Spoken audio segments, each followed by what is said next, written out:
The Eco Mode feature on the Google Nest Thermostat is designed to save energy by automatically lowering or raising the temperature when the system detects that no one is home.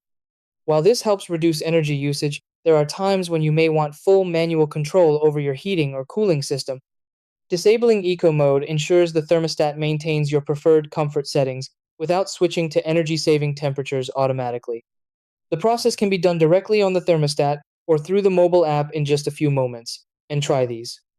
Step 1. Wake the thermostat screen by touching the display or turning the outer ring.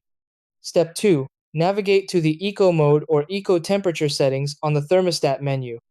Step 3. Select Eco Mode and choose the option to turn it off or exit Eco Mode. Step 4.